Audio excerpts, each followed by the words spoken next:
Excellent. So I believe we do have Claude Tardiff on the line now. So he will be our first official speaker.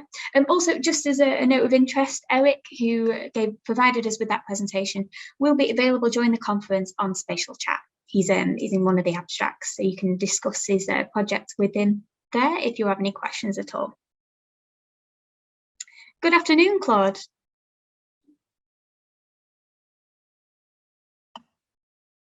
Sorry, Claude. Good afternoon. Yeah, good afternoon, and sorry of being late. You know, it's you're absolutely fine. But you know, my family names in French means being late. Okay, and I fight all my life of not being late. But then I was on time. But then I'm traveling. I'm in the Ivory Coast at the moment, and look, and it's funny because I'm looking at the P&O, a prosthetic and orthotic sector. And then I reached the hotel, but there were no connection. And I try, but finally I'm connected. So, thank you very much. Hopefully the connection will remain. So sorry. I hope so. So Claude is the president of the ISPO, and he is a prosthetist and orthotist who has recently been elected. And Claude will be talking to us today about P&O in an evolving world. Are you all right to share your screen, Claude? Yeah, but I have no presentation, okay, because I thought that my speech was much more, okay. Do you see me, yeah? Okay. We can see. So it was a much more a discussion, okay, on the issue, and I didn't want people to be too much concentrating on the slide, and I want people to more, not that I want everybody to concentrate on what I'm saying, but I think it's also, I think it was more a discussion between the group who are participating and myself. And I think I have some points to raise because it is something that we have been thinking about at ISPO. What is the future? What is the main challenge facing the prosthetists and the prosthetic and orthotic? Okay, and not the prosthetists and orthotics, was another type of discussion. But I think they you know, when I heard the end of the previous presentation, and they talk about the cost of device, you know, the necessity to develop technology to address the needs, but also to look at the quality, the durability of the technology, but also the cost, because one of the main, the cost of the services, the cost of the prosthetic, and the cost of services to access the prosthetic is one of the main barriers, among others, okay, which negatively impact the accessibility to service. Because when you look at the need worldwide at the moment, there is not enough capacity to fill up the needs, okay, already, you know, and it's not only in low and middle income country, and in many countries it's the same, okay, and that could be explained from many sides, okay, and I think the WHO estimate that no, they always have these numbers of 0.5% of the population may need access to prosthetic and orthotic services, okay, and nobody knows exactly where that number comes, but this is a number which is you see in many WHO documents and in many documents that you may see about the needs of prosthetic and orthotic, okay. But at the same time, we can also see that there's a trend, okay, because people live longer. There's a rise in the number of people which are affected with the non-communicable disease. So there's a lot of factors that show that there's already quite a lot of needs, but the need will continue to grow in the coming years. Okay, and there have been the WHO has launched initiatives as the GATE, okay, it's a global initiative to improve access to assistive technology, and prosthetic and orthotic are part, is one of the technology or one of the assistive products which are promoted, okay. But when you look at it, they said that WHO said that worldwide, globally, only 5 to 15% of the population do have access to the service they need. And then when you try to look behind and try to understand why, and by looking at the why, that will probably pave the way to how the sector will be will be changed, will cope, will have to develop new strategy. Okay, and the development of new technology could be part of a new strategy, but there's not only but that's not only the technology. Okay, and but I think the lack of human resources is one of the main factors. Okay, but the lack of human or appropriately trained, also professional, but the lack of human resources or workforce is also linked to many factors. That's the lack of access to services. You know, the people have to travel distance, yeah, and it's quite difficult to access services. Maybe in the UK or in other parts of the world. And if I live in France. Um, the number of service provider, which may look quite interesting, it's not enough to cope with the needs. Okay, and but at the same time, since the national health system is covering the costs of accessing to services, then the barrier is less. I would say the distance is less a main barrier to access the services. But in many countries, that's become an issue. The cost of the services or to reach the services is also an issue. And then, but also, I think technology remain an issue because now you have seen this high-tech technology, you have different level of technology, but in terms of affordable technology, it remains an area where you don't see too many improvement. And then there's a trend now where um, the use of the digital technology to improve access to prosthetic and orthotic services is one of the area where people looking at. Some people are saying, well, this is the future that will solve all the issue. I'm not completely sure it is that it, I'm sure it is a future. I'm not completely sure that it will all solve all the issue because I think um, no, if I look at the participants of this event, you know, there's probably a lot of people doing research, and I just wonder how many of these research are covering the system. Okay, or no, ISPO. We just launched a new project with the Global Disability Innovation Hub, which is linked to the University College of London. Okay, where we're trying to look at who is using digital technology, okay, and that's include not only 3D printing but also CAD/CAM and all these issues to manufacture prosthetic and orthotic, and we try to see who are using it, what type of technology they use, how system they use, okay, and what is the difficulty they face, what is the materials they use. Try to understand a little bit the situation and try to identify which could be the main facilitator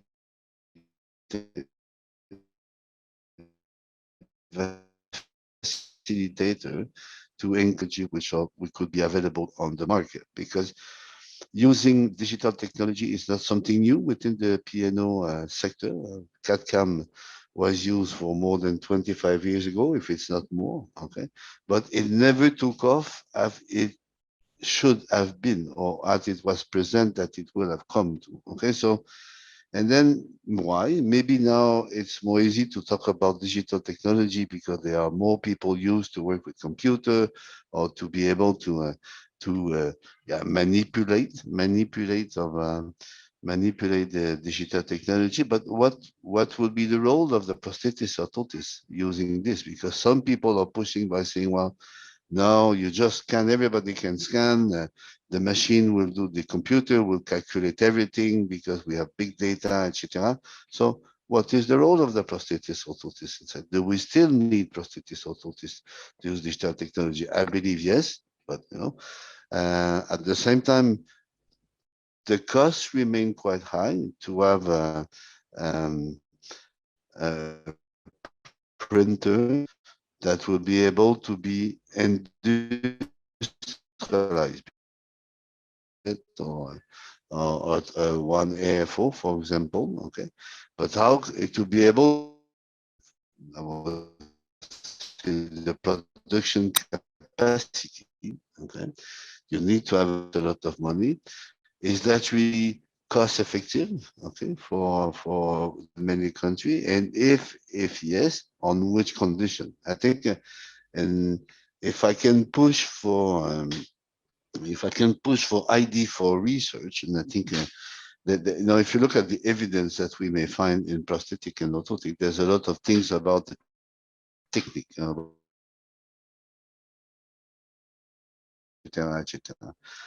There's, to my opinion, and this is probably also the opinion of ISPO, there is not enough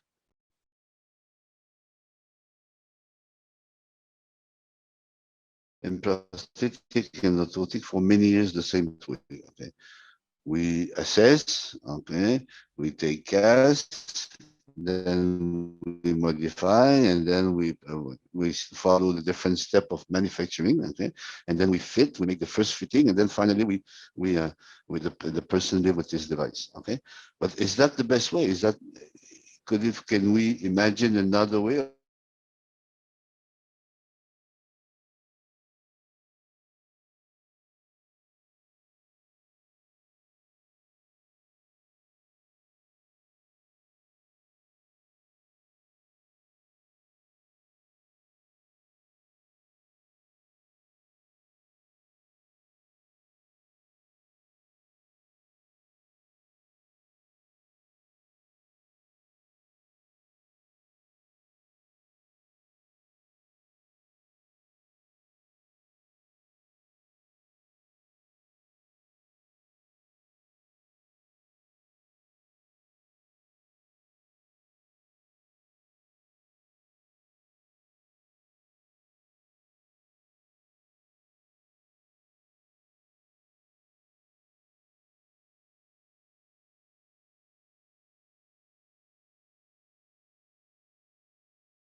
Hello, I'm afraid we are having a little bit of trouble connecting with Claude at the moment. I mean, to be fair, it's quite impressive that he's managed to dial in from the Ivory Coast. So we'll cut him a little bit of slack there, eh? Just give us a few minutes and we'll see if we can get Claude back in. And if not, I will share some more of the excellent resources that have been submitted to us in response to our call for abstracts. Of course, we do have interaction available on the spatial chats platform or on the live chat feature on the website. So please feel free to get involved in either of those activities. But in the meantime, we'll see if we can get Claude back on, and if not, share some more presentations. Thank you very much for your patience.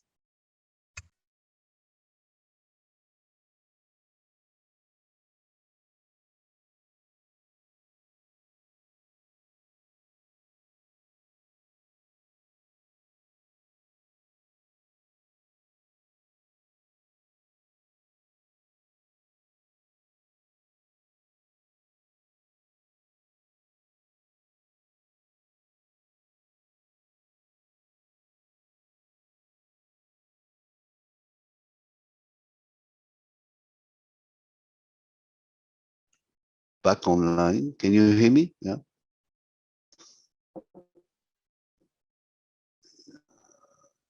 Confirm that I Hello, am Claude. Yes, we can hear still you. with you.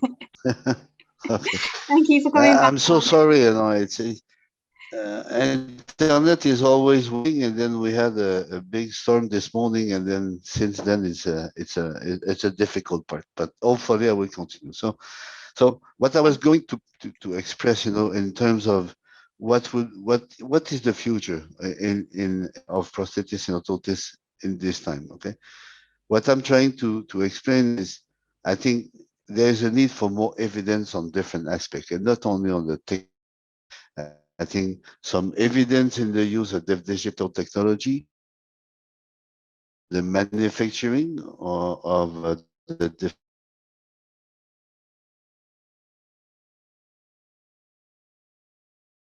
to be used for other activity. There's some evidence that need to be based on the different systems that allow people to access prosthetic and orthotic services. There's also some work to be done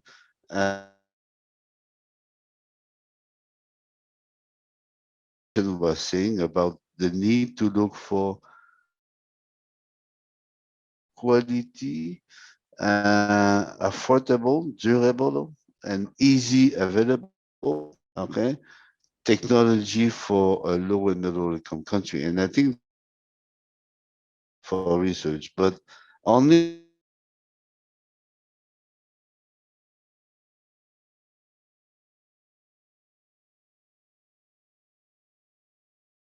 but only to focus on uh, on the technology would not solve the issue. I think the technology is good, but it's much more than that. And I think the idea of the human resources is also a good one, because you could have, theoretically, each country need a certain number of piano professional according to the population and the needs for et cetera, et cetera. But you need different type of professional, and you need also high, let's say, professional that can conduct research, that can teach, okay, which are trained at a higher level. You don't need to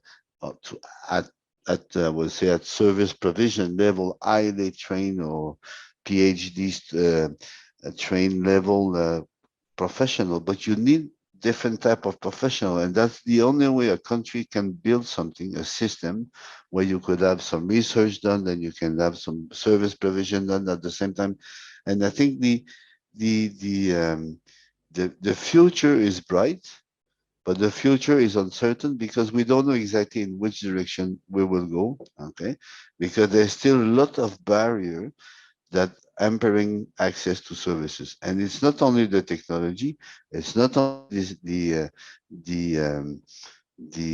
human resources, it's not only the cost of the services, it's not only the system, but it's the overall ecosystem, okay, where prosthetic and orthotic are moving around, and the different component of the ecosystem that need to be looked at, okay, and to make sure that we can find an efficient way of working within all these component, and the role of each component, the that the role of that each component can play within the ecosystem. And I think at the moment, we are not able to provide the service to all over the population that need them. So how are we going to cope with the increase? Well, that's the big question. Digital technology have a potentially a place to go. I don't I don't think we have all the elements to judge if the digital technology is really ready now to be the solution for the future. It is part of it, okay, but we're still lacking a lot of information on the materials, what is the role of the PNO or the prosthesis orthosis, okay, and I think there's different elements like this, like the fact that one element that's come up very often in my discussions with the group using digital manufacturing is when you scan, you can ask, you can scan from distance by using another person to scan, but you don't feel the thickness or the stiffness or the soft tissue. Okay, and normally when you do the rectification, is an important element. So maybe there's time to do other type of scanning, but then I will probably increase the cost. So you see, for me, I look at the sector as as a bright future, but I'm not completely sure that the sector is evolving with the evolving world. Okay, because we jump to one thing, we jump to the other, but and most of the time at the moment, because when we have done the job with at looking at the literature review from with the Global Disability Innovation Hub, okay, we find a lot of research on the use of digital technology, but when you look at the scale of this research, either there's a small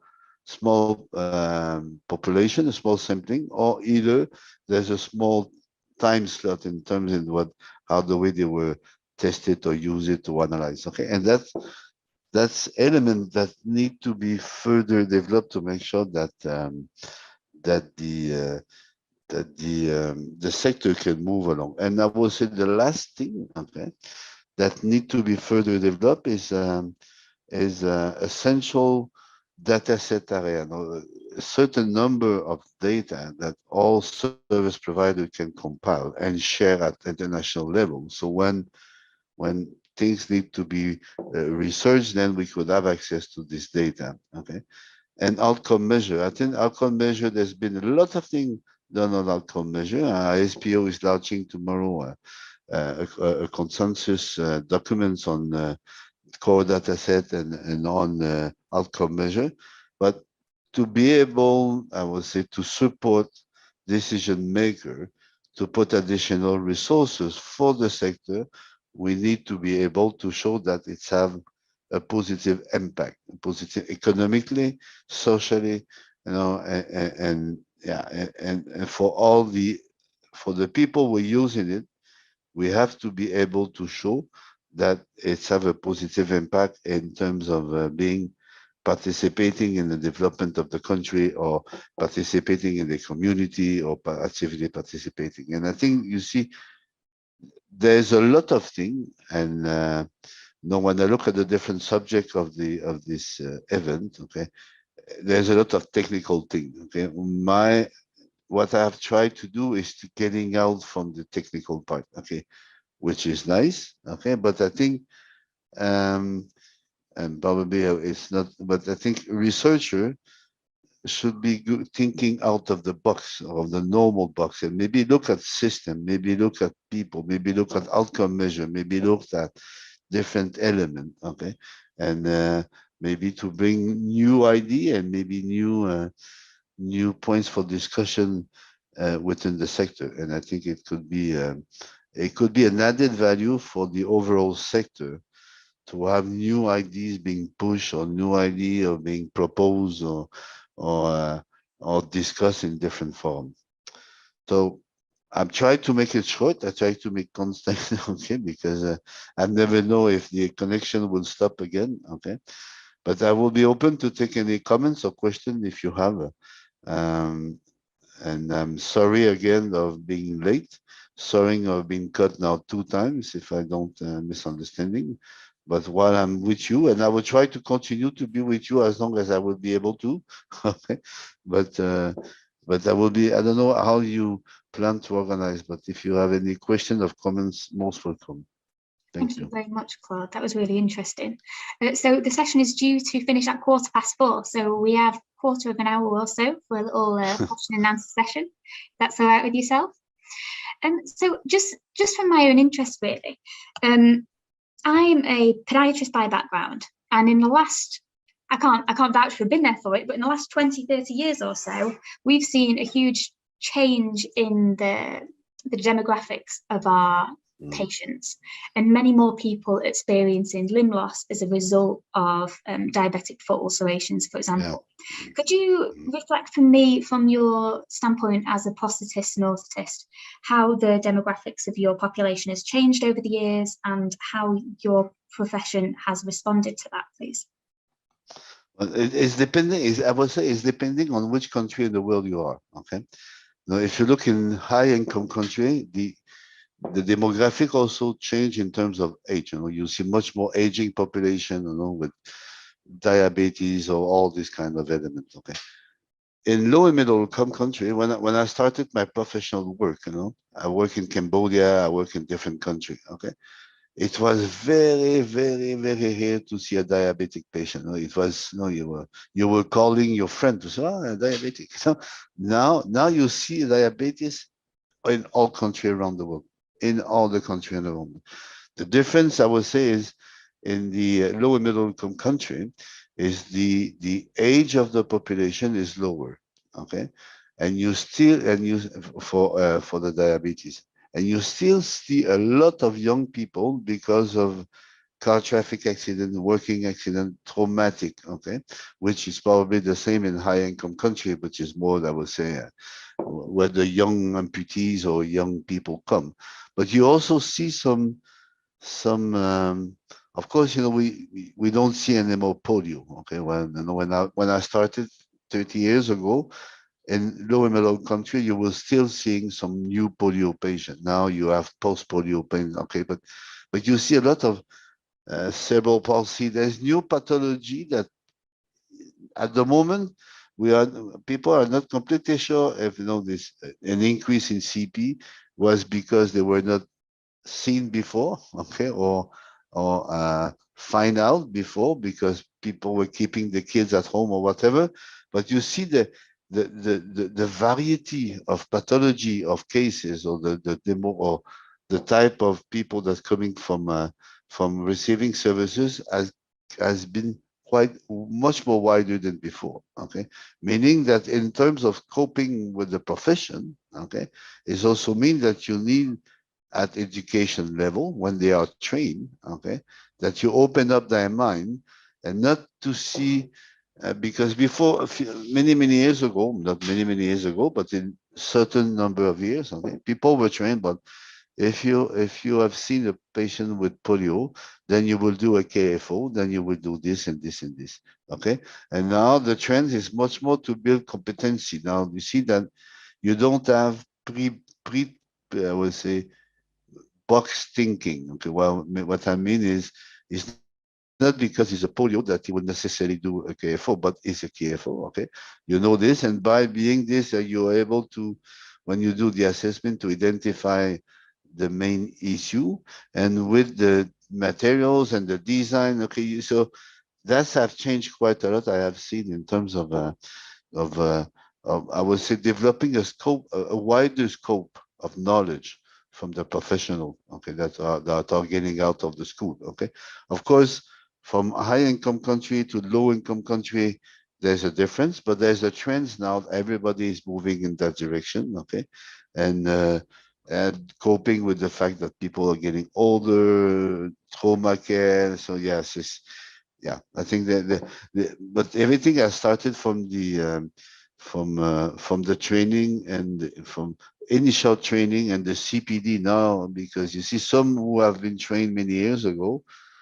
What is missing more is more the continuous professional development. Okay, and now this is something that is becoming much more available and affordable because of the internet. Okay, because before, you were moving to Congress, you were moving to this, but the online, the fact that now everybody, or mostly everybody, have access to internet and smartphone and all this stuff, increase the capacity of providing appropriate CPD development training, but also increase for potentially increase the number of people that can be trained as prosthetists and orthotics, because this online access. So you see, so training and education is the only way that the profession has coped with dealing with the variety of the pathology we have seen, or the demographic of the user of the services. Okay,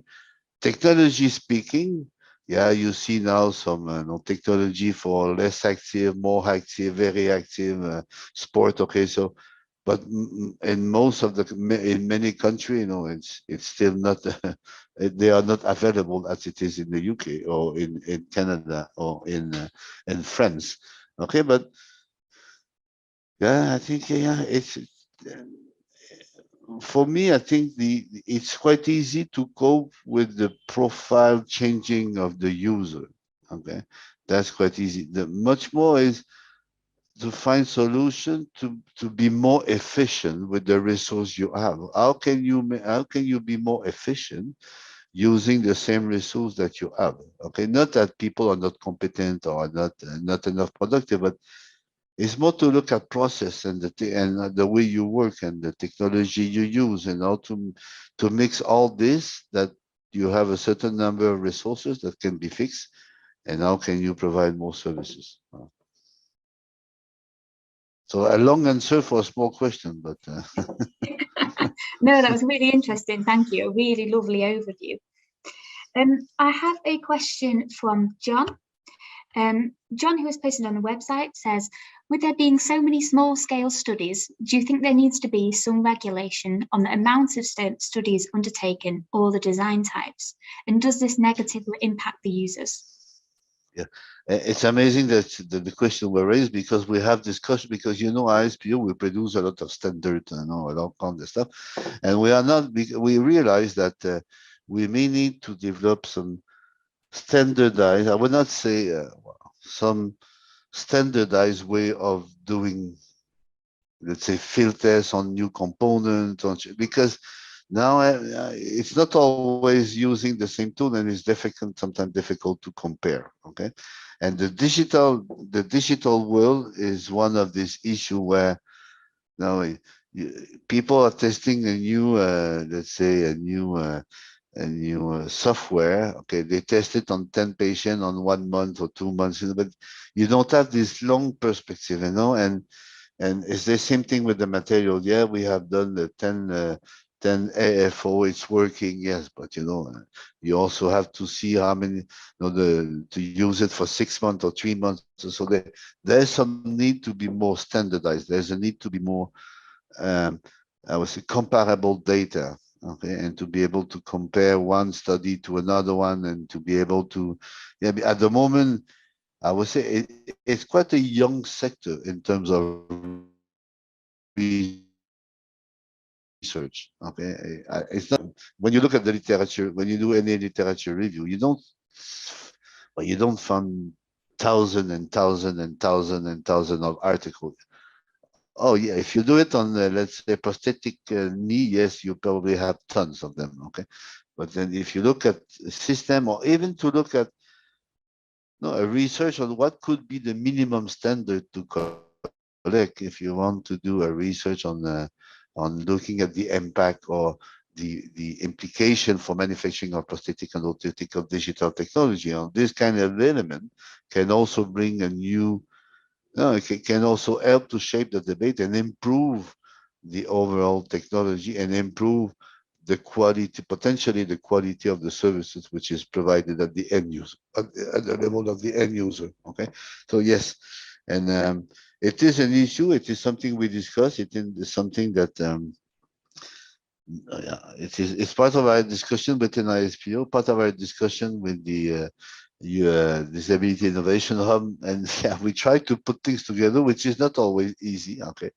and it's also to make sure that we use the same standard, the same ethic, okay, wherever you do your research, okay, because sometimes we find out that some research in low and middle income conduct by people coming from high income country are not exactly following the same ethic that they will need to follow in their base country. Okay, and I think this is not fair. Okay, and if you come to test, let's say, a very expensive technology or in low and middle income country, it is obvious that the person that uses it will not be able to pay for it or to keep it. Okay, and even if you donate it to them, okay, then you can ask questions about ethic if you donate it. Okay, but again, we're going to repair it. Okay, so I think there are some issues like this which, yeah, I think it needs some big thinking and shaping the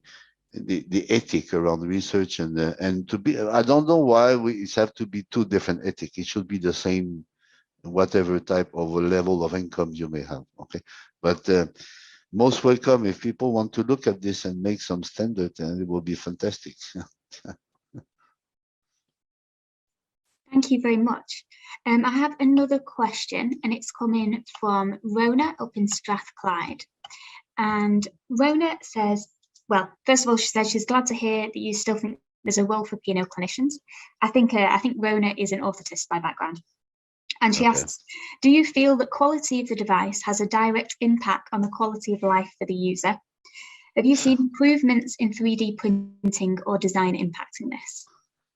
Well, it is obvious that the quality of the device, okay, and the quality of the services, okay, because along with the device, the person may need access to therapy to be able to use optimally the device. Okay, so, but it is obvious that a bad device will have a negative impact on the level of the quality of life and the level of activity that the user will be able to do. Okay, regarding the digital technology, well, okay, many people say, well, this is the best way to do a socket or an orthotic shell. Well, nobody has proved me that there's less error, okay, in using digital technology than the end approach, okay. And of course, the only difference is when you scan, when you have the electronic, okay, when you have the data, or not the data, but let's say the stump over your computer, then you're even if you miss your shot, you don't need to recast because you have you still have the measurement. Okay, so you can, it's more easy to do it. But uh, at the moment, I'm a positive person, so I could think that yes, digital technology can improve the quality, but nobody was able to show me at 100%. Okay, because as a professional, if I look at people like me, we have always worked at seeing 3D stuff by moving around. Okay, if I go to a museum, I see a statue, then I can move around. Okay, and I see it 3D. If you're working with a computer, you have to be able to see it in your mind. Things on your computer, yes, you can turn it, but it's completely a new way of working. So to be able to do your, I would say, your electronic rectification of your measurement, it's completely a new way of thinking. And at the moment, in many training or training program, people, students are not introduced to use that technology. No, it's something that remain new. So we will see as most people getting in, but digital technology have the capacity and the possibility as long as the people who use this technology are trained properly to do it. Yeah. But again, it's always the same materials also. So, and then it's only the socket. Then you need to make the alignment correctly. It's another issue. I don't know With if all it's these new answer all the technologies questions. comes new challenges, don't they? Yeah. Technology is only one part of the solution, and it's also, and I think, yeah, and the fact that people should not see prosthetic and orthotic as a standalone activity. Okay, you have to be connected. Most of the user will need access to therapy, and without the therapy, they will not be able to use at their maximum the Mhm. device that we give to them. So, Thank you very much. voilà. Thank you so much for persevering with your connectivity issues. I do really appreciate it, and for hanging around for questions as well. I know you've got It very was, many positive comments in the live feed, so thank you. I think okay, it was a pleasure. thank you. We've run out of time for questions now, so we're going to head to a break for 15 minutes where we will be having our next session, which will be run by my colleague Sean here, who will be introducing our new speakers. Right, I'll just pop you on to break now then. Whilst you're on break, feel free to have a look around the website, browse the different features. We have a Faces of P&O page that is really interesting to look through, and you can also submit your own career story. So I will see you back at 4:30. Thank you very much. Thank you, Claude.